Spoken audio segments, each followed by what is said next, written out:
señoras y señores, la tertulia en este viernes que es 19 de mayo del año 2023.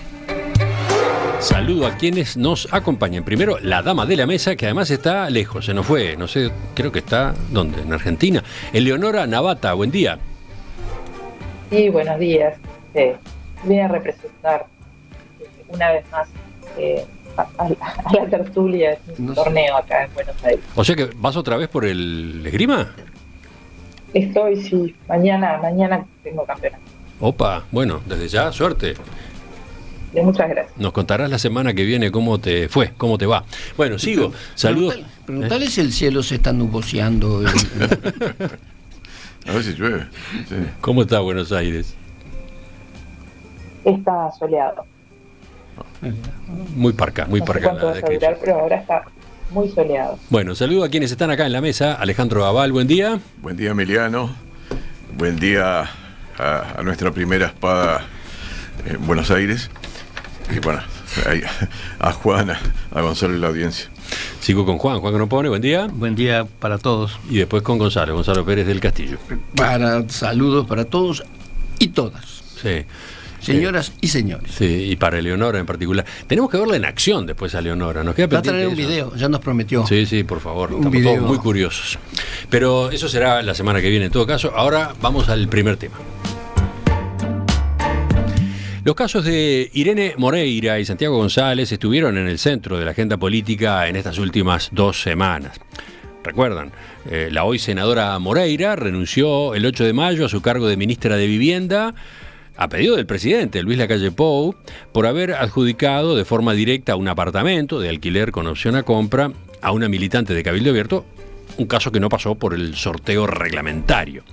Posteriormente se supo que fueron 5 en realidad las asignaciones directas que firmó Moreira mientras fue ministra entre 2021, 2022 y este 2023. En otro de los casos, la beneficiaria fue su ex empleada doméstica. Santiago González, en tanto, renunció la semana pasada al cargo de director de Convivencia Ciudadana del Ministerio del Interior, luego de reconocer que se había atendido en el hospital policial cuando esta administración entiende que ese centro de salud solo puede ser utilizado por funcionarios policiales y sus familiares. González al principio adujo que solo recibió una atención de urgencia en el hospital, pero esta semana se conoció una investigación del Ministerio del Interior que comprobó que había usado al menos 13 veces los servicios de ese centro y que había retirado medicamentos en numerosas ocasiones. Conviene agregar acá que el Senado tiene trabajando una comisión investigadora que indaga sobre presuntos usos irregulares del hospital policial durante la última administración del Frente Amplio. Entre los investigados está el senador del MPP, Charles Carrera, que fue director general de Secretaría. El senador oficialista Jorge Gandini, que es quien promovió esta investigadora, informó este miércoles que el caso de Santiago González será incluido por el Ministerio del Interior en la denuncia que presentó en su momento contra esos ex jerarcas por este mismo tema. A partir de este resumen rápido voy a la inquietud de Gonzalo. Gonzalo, conociendo estas noticias, quería hablar sobre clientelismo en Uruguay. A ver, ¿por dónde va tu planteo? Muy bien. Yo los invito primero a hacer una reflexión muy positiva, que esta sea una tertulia positiva sobre este tema. Y dicho esto, quiero dejar bien claro que yo considero que yo estoy en total acuerdo con las decisiones que se han tomado de separar a estas personas de su cargo. Creo que sin duda ninguna cometieron una irregularidad y que está muy bien de que hayan sido separadas. Eso lo quiero dejar bien claro. Eso fue un abuso de funciones en todos los casos y las decisiones que se tomaron estuvieron bien tomadas. Transparencia Internacional define muy escuetamente la corrupción como el uso de bienes públicos para fines privados. Y en este caso, evidentemente, fue así. Ahora, lo que también les quiero invitar a discutir es ¿por qué estos casos generan tanto escándalo, tanto escarnio público para las personas involucradas, tanta crítica? en un país en donde el clientelismo político es rampante. Es decir, la administración pública, desde que yo la conozco, funciona en base al clientelismo político. Toda. En el caso del Parlamento Nacional, que sí pude estudiar bastante a fondo, y después voy a hacer una reflexión sobre eso, yo estaba recién llegado de 30 años de estar afuera, y por lo tanto la cosa me resultó chocante. Hoy día, y eso lo veré en la segunda intervención, podría tener una interpretación distinta. En el Parlamento Nacional había 1.600 funcionarios, de los cuales todos, menos los taquígrafos, y un muy incipiente equipo de informática que se estaba formando, estamos hablando del año 1996, todos eran nombrados a dedo. Ahora, nombrar un funcionario a dedo, por clientelismo político o nepotismo, llámale como tú quieras, es a una persona entregarle un sueldo que al poco tiempo se vuelve inamovible. ¿Se contaban las vida. Personas en comisión? No. Las 5 personas que cada legislador tiene en comisión, pero no quiero entrar porque ese tema ya eso es aparte. 1.600 funcionarios eran pagados por algunos de ellos podían estar pedidos en comisión por algún legislador, pero esa parte. Ahora yo digo, es mucho más grave como desviación de nombrar a una persona que va a estar toda la vida ahí, que va a tener una jubilación ahí. Es mucho más caro para el erario público eso, que otras cosas que se cometen como entregar una casa o darse una inyección o lo que sea. Y como dije, no estoy minimizando lo que pasó, creo que se actuó bien y están bien las decisiones. Una pregunta al pasar, Gonzalo. No es que vaya con este planteo a desmentir o a descartar que haya clientelismo político en Uruguay, pero esquemas como ese que tú recordabas del Parlamento también es cierto que son de hace unos años, ¿no? Sí. Ha habido mejoras en esta materia, ¿no? Da la impresión de que mejoras ha habido. ¿Estás seguro? No 100%. Puede ser. Pero hay bueno, dicen que ahora en el Parlamento en vez de 1.600 funcionarios hay 1.300, lo cual me alegraría mucho, porque quiere decir que las recomendaciones que yo hice algún efecto tuvieron, pero habría que contarlas. No, porque te digo porque es un hecho que en los últimos años, y ahí, no sé, me refiero a 10, 15, a 20 años, se han ido introduciendo, por ejemplo, mecanismos de sorteo para empezar, para determinados ingresos, ni que hablar concursos, si vamos al plano de ingreso de funcionarios, ¿no? Sí. No digo que no existan acomodos y entradas a discreción. Bueno, tu íntimo amigo Connie Hughes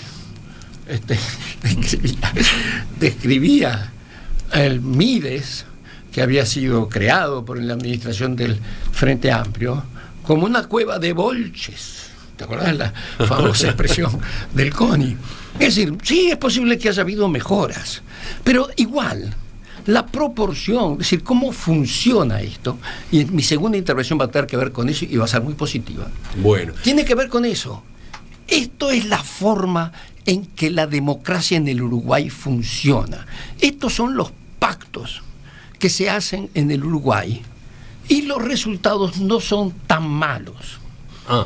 Y en eso va a ser mi segunda intervención. Mirá la sorpresa que tiene sobre el final. Bueno, se entendió por dónde viene la duda, el punto que plantea Gonzalo. Sigue Juan ahora. Bueno, el clientelismo es una vieja tradición en el Uruguay.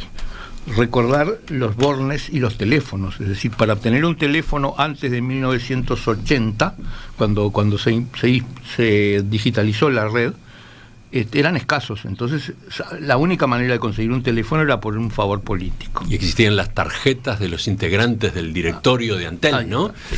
Si uno conseguía una de esas tarjetas, iba en coche. Bueno, parece que hoy... ¿Las jubilaciones? Bueno, las jubilaciones también, sí. Claro, sí. Sí. Parece que el país está dispuesto a no aceptar más esto, a ser un poco más inflexible.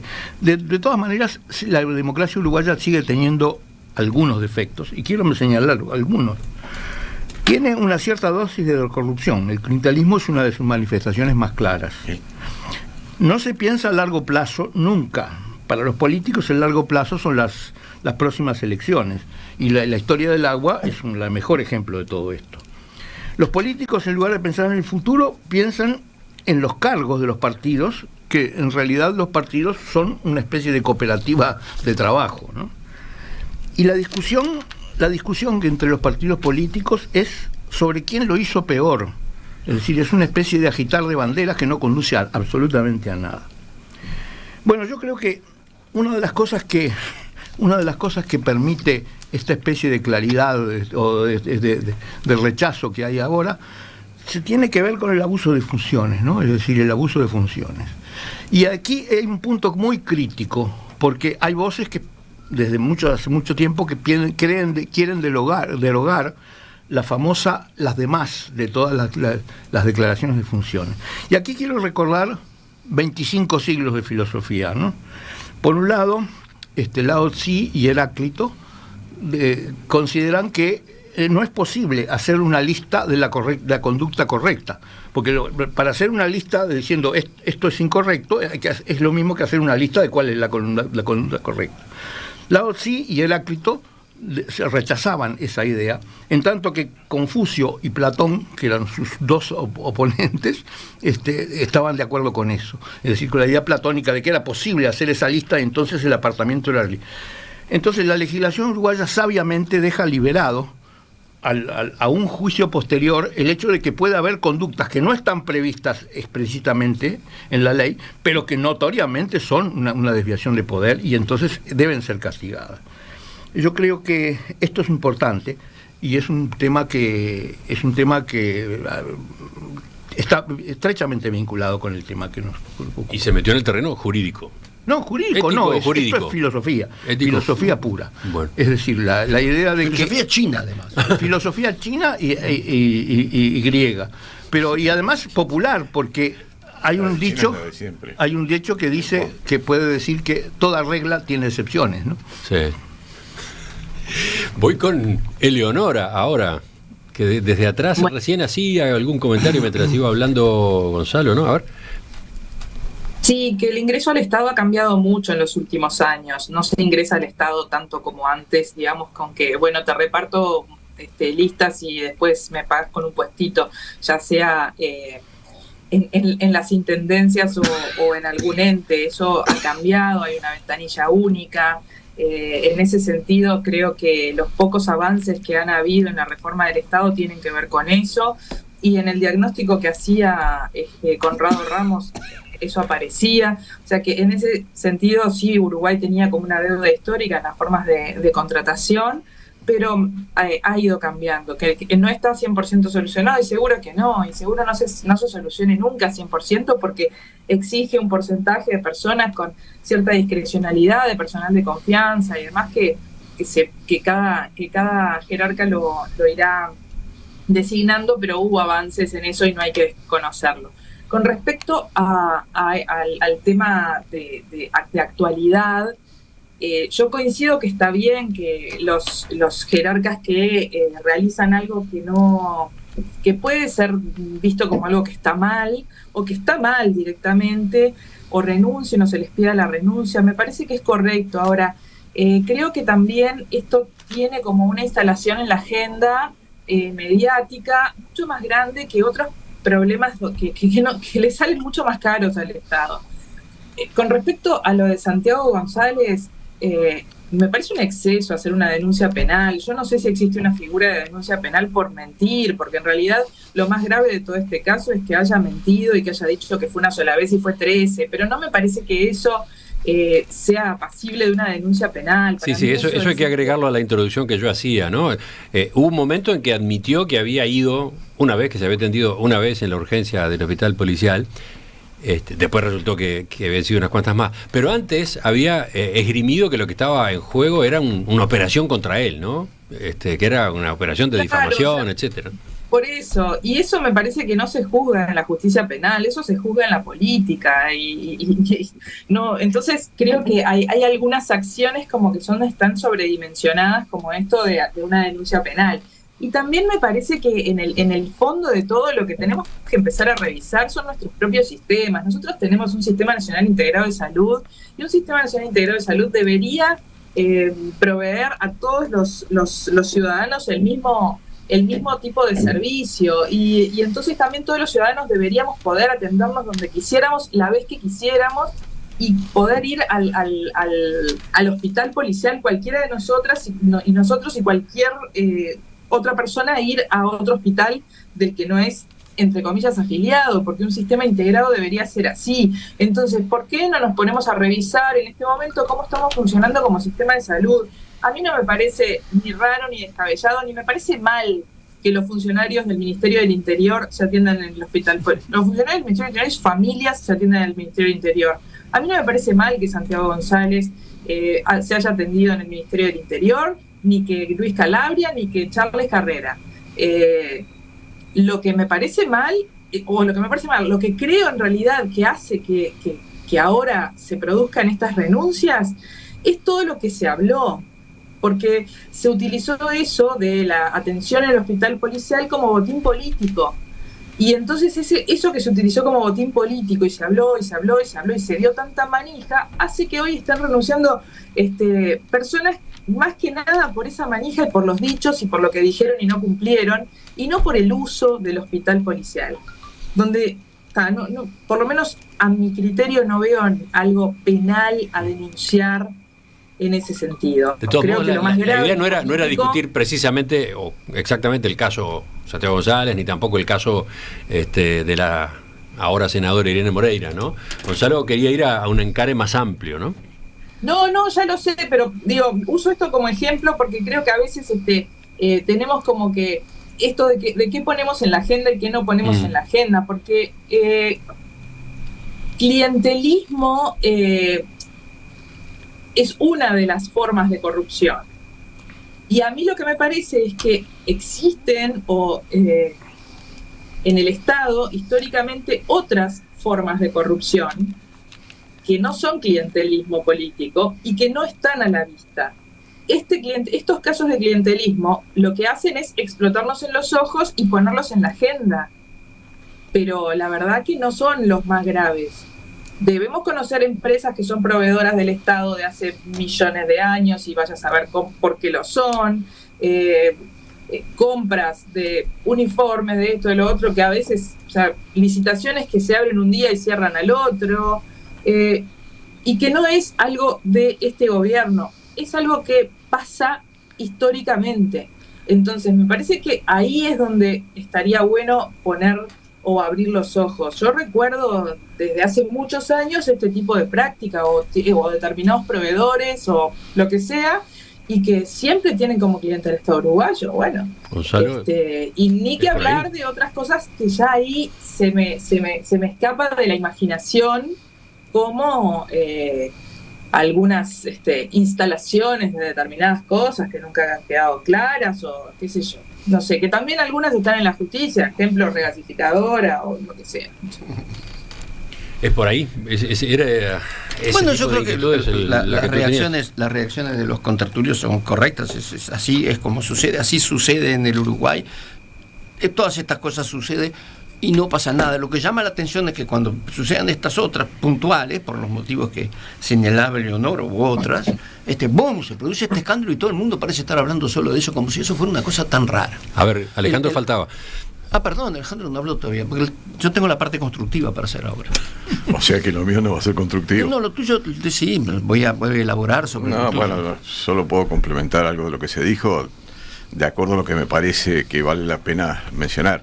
En primer lugar, una cosa menor, y es que los 13 cargos que se le imputan a Santiago González, en realidad no es además de otras cosas, sino que es en total. Creo que fueron 2 intervenciones de urgencia, 5 o 4 consultas que hizo directamente, y después 6 o 7 retiros de medicamentos. En total 13, no es 13 y además otros. Eso es lo que dice el informe que leí en el diario, por lo menos. Segundo lugar, ya que se mencionó el tema, no será lo que apuntabas tú directamente, pero vale la pena señalarlo. En realidad, todo esto que ha ocurrido en los últimos tiempos demuestra una tónica diferente, porque es así, diferente de la que ocurrió antes, ¿no? No me voy a referir a Sendik, ni a Sendoya, ni a otros casos similares. Simplemente me voy a referir a Charles Carrera y su esposa, y a la esposa y actual diputada, esposa de Bonomi y actual diputada. Que incluso estaba calificada como suboficial de policía para poder ingresarla durante años en el hospital policial. No es que haya ido a retirar 3 veces remedio y 2 consultas de acá, cosas por el estilo. Es muchísimo más, ¿no? Eleonora decía que no le parece mal que las autoridades del ministerio, bueno, tengan acceso al hospital policial, y quizás tenga razón. No es lo que rige ahora, pero quizás se podría cambiar. Ahora, acá no es solo las autoridades del ministerio, es la esposa de una autoridad del ministerio y la esposa de la otra autoridad del ministerio. No quiero cargar las tintas, pero quiero decir que es significativamente distinto lo que está ocurriendo ahora con estas cosas menores de las que ocurrieron en el periodo pasado de gobierno. En segundo lugar, quería anotar que a lo que tú mencionaste, por ejemplo, del Parlamento, se puede agregar los 5 cargos que cada parlamentario de todos los partidos tiene para llamar a funcionarios del Estado que revistan en otras dependencias para que estén a su servicio, lo cual uno dice, bueno, serán asesores, ingenieros, abogados, yo qué sé, contadores. Puede ser que en algún caso lo sean. Normalmente es para acomodar gente. Son 5 cargos para pagar favores políticos. Es decir, el que le prestó la sede para hacer un bastión político en la última elección, a ese le damos un cargo de particular confianza. Perdón, de particular confianza no. Un cargo de llamado en comisión por algún parlamentario. Y esto lo hicieron y lo hacen todos. Que yo sepa, no hay ninguno que haya renunciado a sus 5... No hay ninguno de ningún partido que haya renunciado a los 5... Por lo menos no lo había hasta ahora, ninguno de todos los partidos que haya renunciado a sus 5 cargos de llamados en comisión, que a veces son realmente personas que van a colaborar y otras veces no tienen, nunca se aparecen. Lo sé porque muchas me lo han contado con mucho cuidado y no voy a decir nombres, pero me lo han contado no de un caso, de muchos casos, que nunca van al Parlamento ni nunca han asesorado en nada. Simplemente es un pago de una función o el pago para que hagan una actividad política fuera de la actividad de asesoramiento del parlamentario. Es decir, va a realizar la política de apoyo al parlamentario ese, pero fuera del Parlamento. Algo que no tiene nada que ver con la función. Es un desvío de fondos del Estado al funcionamiento del partido. En algunos casos del partido y en otros casos para pagar favores o para acomodar gente directamente. Y es bastante escandaloso. Había, bueno, lo digo, ¿no? Me acuerdo que el diputado Rico, que era presidente de la Cámara, había intentado cambiar eso. No tuvo suerte, no acompañó a nadie, ni de su partido, ni de los otros partidos, ni de ningún lado. Nadie quiso. Bueno, el tercer caso que quería mencionar, la tercera cosa que quería mencionar, Emiliano, es que no toda la administración es así. En la Universidad de la República, los cargos no son a dedo. Se ingresa y se asciende por concurso. Es cierto que hay reglamentos de concursos más amplios y otros más precisos, ¿no? Pero por lo menos el sistema está institucionalizado de esa manera, y donde yo lo conozco bien, que es en la Facultad de Derecho, funciona perfecto, con un reglamento de concursos absolutamente objetivo y estricto que se aplica siempre. Y se aplica siempre. Es cierto, puede haber contrataciones directas, transitorias, cuando hay una urgencia, pero son transitorias de verdad. El sistema básicamente se ingresa a la Universidad de la República por concurso y se mantienen los cargos después por reelección, por el Consejo, con mayorías especiales, etcétera. Si no, cesa, aparte de cesar a determinada edad. Así que, por lo menos en ese campo concreto existe eso. Por otro lado, en algunas intendencias, algunos sectores de los cargos se cubren actualmente por sorteo, como tú dijiste, Emiliano, o en algunos casos hasta por concurso. Cuando son cantidades enormes de aspirantes es imposible hacer un concurso, ¿no? No puede hacerse un concurso cuando hay 5.000 aspirantes a unos cargos. Pero incluso en la Intendencia de Montevideo en algunos casos funciona así. En otros sé objetivamente que no funciona así, sino que funciona con el tradicional sistema de clientelismo. Bueno, por ahora dejo con lo que dije. Ya tengo acá mensajes como el de Vivian, que estaba preocupada porque decía que se estaba haciendo un enfoque simplificado. Lo hacen todos. No es así. No es así, se daña el sistema si se generaliza, dice el oyente. O no, yo creo que esa justamente, y ahí es donde viene la parte más positiva, creo yo, de este argumento. El tema para mí es muy amplio y he estado reflexionando bastante sobre esto. Cuando nosotros empezamos este proyecto de modernización, reorganización del Parlamento, que nadie quería agarrar, por motivos que son claros, es porque nadie quería cambiar. Con el grupo de expertos nos hicimos la pregunta que se tiene que hacer cualquier persona que quiere reorganizar algo. Es decir, ¿reorganizar con qué propósito? Para que se haga qué mejor, ¿no? Y ahí hicimos una distinción clara, es decir, ¿qué produce el Parlamento? ¿Qué servicio presta el Parlamento? Y lo que el Parlamento produce es democracia. Esa es la respuesta que dimos. Un parlamento está hecho ¿para qué? Para producir democracia, para generar las condiciones de una vida democrática. Ok. Y ahí vino, yo creo, un error, que fue que nos dijeron, pero ustedes que son técnicos internacionales, pagados por BID y PNUD, no pueden meterse a decirle a los legisladores lo que tienen que hacer, porque el legislador es electo por el pueblo, responde al pueblo, ustedes no tienen que opinar sobre eso. Y nosotros dijimos, sí, no tenemos que opinar sobre eso. Está el Parlamento, institución de la democracia, que son los legisladores, electos por el pueblo, desempeñan sus funciones como mejor les parece, y después está el Parlamento organización, que son aquellos recursos que se destinan a proveer los servicios para que estos legisladores puedan funcionar. Y nosotros nos pusimos específicamente a ver el Parlamento organización, no meternos en la parte de Parlamento institución de la democracia. Y por supuesto, en el Parlamento organización, que tiene que ver con cuántos cargos hay, cuántos son necesarios, cómo están cumpliendo sus funciones, cómo funcionan los trámites, encontramos horrores. Horrores que, visto así, no tenía mucha explicación, no tenía ninguna explicación. Ahora, yo estaba recién llegado al Uruguay, después de 30 años de estar afuera. Si yo tuviera que hacer ese estudio de vuelta, Emiliano, yo empezaría por el Parlamento Institución de la Democracia. ¿Por qué? Porque el Parlamento uruguayo, a diferencia de otros parlamentos que conozco en América Latina, produce democracia. En este país se vive en democracia.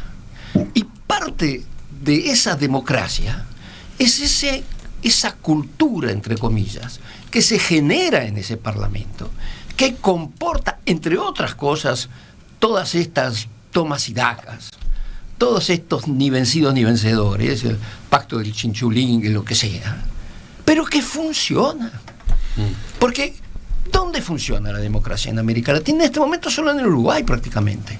Si tú trataras de hacer eso, el Parlamento argentino, el chileno, el peruano, no producen democracia. La democracia se derrumba. Y acá funciona. Entonces, mi reflexión ahora que sí he vivido en el Uruguay todos estos años y conozco el ambiente, digo, nuestro proyecto tendría que haber empezado por ahí. Es decir, ¿cómo produce democracia el Parlamento uruguayo? Y capaz que estos costos, evidentemente la produce a un altísimo costo, porque el Parlamento es carísimo. El último presupuesto son 121 millones de dólares. En mi época eran 73. Pero funciona. Entonces, ¿y cuáles son los pilares en los que se basa este éxito democrático que tiene el Uruguay? Esa es la pregunta que yo me estaba haciendo. Esa es la pregunta que me gustaría estudiar más. Bueno, quizás en la participación de todas las corrientes de opinión política en el Parlamento, ¿tá? Funcionando todas las corrientes de opinión política con cierta importancia ahí, eso puede ser la base de lo que tú te estás preguntando. Yo te digo una cosa, quizás para el tema que tú planteaste deberíamos remontarnos a algo que mencionaste, el pacto del Chinchulín.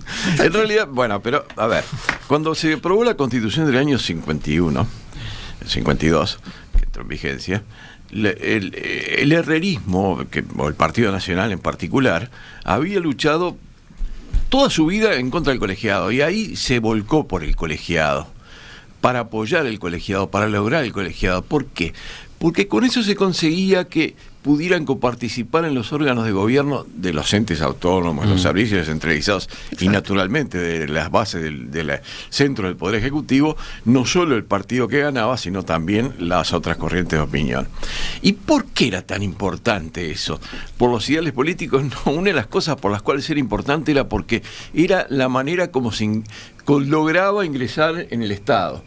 Ingresabas en el Estado si te nombraba el directorio del ente autónomo, el servicio descentralizado, directamente el Poder Ejecutivo. Y con eso lo que se lograba era que los partidos que no eran exactamente el partido que ganaba las elecciones, también tuviera acceso a toda la estructura del Estado a través de la designación directa que tenían los gobernantes. Esa fue bueno, simplificando un poco, pero no es mucho, el sentido del esfuerzo del Partido Nacional para llegar en el año 51-52 a un colegiado contra el cual siempre había luchado, ¿no? Pero no entiendo a dónde estamos yendo, estoy un poco confundido.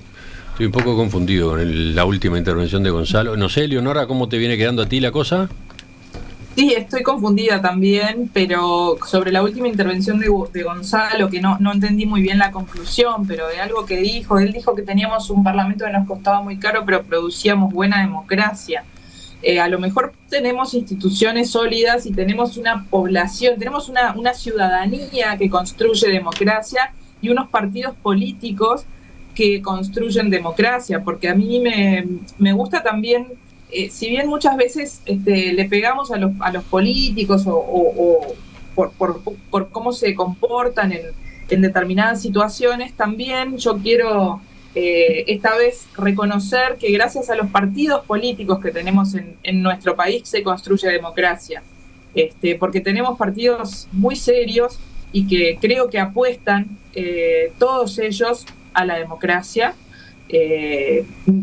sea cual sea el que nos guste.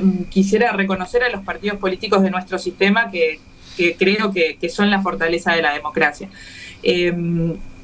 Con respecto a si es un parlamento caro y sostiene la democracia, no sé, lo que han dicho últimamente, o por lo menos en los últimos 15 años, es que, o tal vez 20 o 30, es que las leyes son cada vez peores, están cada vez más mal redactadas, mal escritas, o sea, esto lo he escuchado de algunos y algunas abogadas que hablan de la calidad de las leyes que se producen y los huecos que esas leyes dejan a interpretaciones y cosas que deben resolverse en los decretos reglamentarios y demás, porque no son de excelente calidad esas leyes. Pero eso por el comentario de Gonzalo. Pero si hablamos de la democracia, me gustaría dejar darle un crédito a los partidos políticos que tanto criticamos en otras ocasiones, merecidamente, en que son el sostén de la democracia. Bueno, pero vamos a tratar de que Gonzalo redondee, porque así nos queda claro el planteo, ¿no? No, que yo estoy totalmente de acuerdo con lo que dice Luis. No estoy diciendo que el Parlamento sea el único que produce la democracia en el Uruguay. Efectivamente, en cierta forma lo que estoy diciendo es que el costo alto del Parlamento, en cierta forma, favorece el financiamiento de los partidos políticos. Pero, ¿qué estás diciendo? Porque pregunto a un oyente, Germán, ¿qué es eso? ¿Una justificación de las irregularidades existentes en nuestro sistema? No, digo, el sistema funciona de esta manera, y lo que estoy diciendo, cosa que nunca dije antes porque generalmente fui crítico de esto, lo que estoy diciendo es que reflexionando sobre esto, no solo el Parlamento, como decía Leonora, los partidos políticos son los que conforman el Parlamento, es la cultura con la cual se produce la democracia en el Uruguay, que es una cosa real y auténtica y reconocida por todo el mundo, tiene estos elementos. La forma, lo que decía... ¿Tiene que una cuota de clientelismo? Pues por supuesto. Y lo que decía él de que los actos en comisión, yo no lo acepté. Yo lo luché, yo lo peleé. Y estoy diciendo, capaz que no tenía razón. Wow. Estoy diciendo, capaz que me hace recordar un amplio, porque me hace recordar aquella frase brasileña, ¿no? Roba pero hace. ¿Estás razonando de esa forma?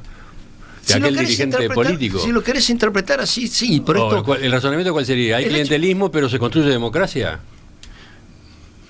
Para mí lo estás simplificando. Yo sabía que esto era una cosa muy difícil de explicar. Estoy yendo al choque totalmente. Estoy tratando de justificar algo contra lo cual pasé tantos años diciendo esto es una barbaridad.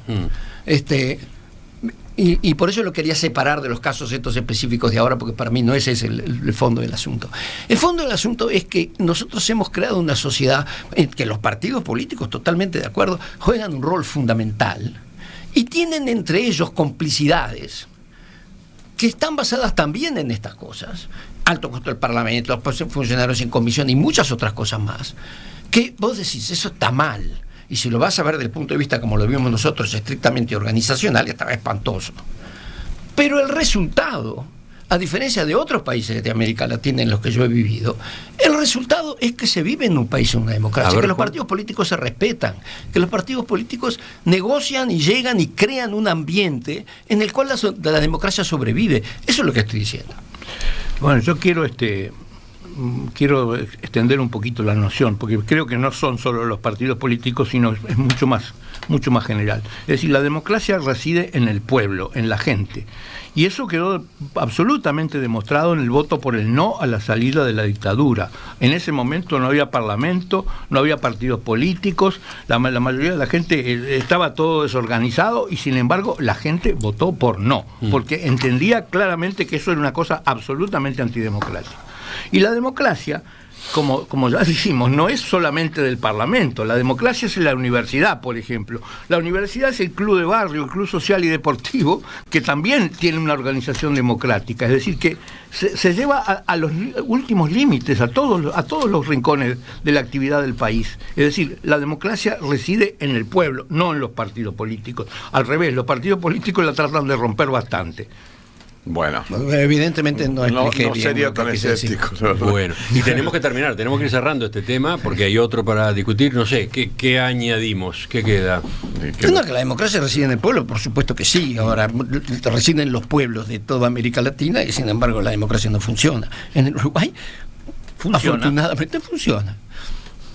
¿Por qué? No eso es lo que está en el pueblo. También hay instituciones, hay reglas de juego. Me quedan muchas preguntas con respecto a tu planteo. Yo llevo mucho tiempo reflexionando sobre esto. Pero con ese razonamiento, ¿no hay que ir acorralando el clientelismo? Yo pienso que sí. No, porque pero sin poner, pero es un hecho que algo de eso ha ocurrido, ha pasado. Bueno, ¿hasta cuándo? ¿Cuándo te quedas conforme con la reducción del clientelismo? Bueno, yo espero que la reforma que está proponiendo Corrado Ramos del Partido Independiente funcione. Y si se genere un servicio civil con una carrera estructurada que vaya poniendo coto a estas cosas. Cuesta enormemente. Claro que cuesta. Cuesta enormemente que eso se apruebe. Hay que preguntarse ¿y quiénes se oponen? Los partidos políticos. ¿Pero por qué? Bueno, porque eso es un negocio. No es la palabra negocio. Yo creo que negocio. Además, por lo menos ahora existe la coparticipación en eso que ambienta que las instituciones funcionen. Me estoy refiriendo, mire que no es menor el cambio que se produjo al comienzo de la década del 50, y que tiene trascendencia hoy día. Hoy día tiene trascendencia. Y además hay un proceso lento, es cierto, pero hay un proceso lento que, bueno, esperemos que termine a través de tu correligionario en convertirse realmente en algo definitivo. Hay un proceso lento para que el ingreso sea por lo menos fruto de algún, o si no del concurso, por lo menos del sorteo, como decíamos hoy al principio. Sí, hay otras normativas pendientes, ¿no? Por ejemplo, ley de financiamiento de los partidos políticos. Mejoras en esa materia, ¿no? Bueno, porque ahí no alcanza. ¿Quién se opone? Los partidos. La votan. Perdón, Eleonora. Partidos no se ponen de acuerdo y terminan sin votarla. Una de cal y una de arena. Se quedan todos los oyentes pensando, dándole vueltas a esta discusión que acaban de escuchar, al planteo de Gonzalo. Capaz que tenemos que retomarlo en otro momento.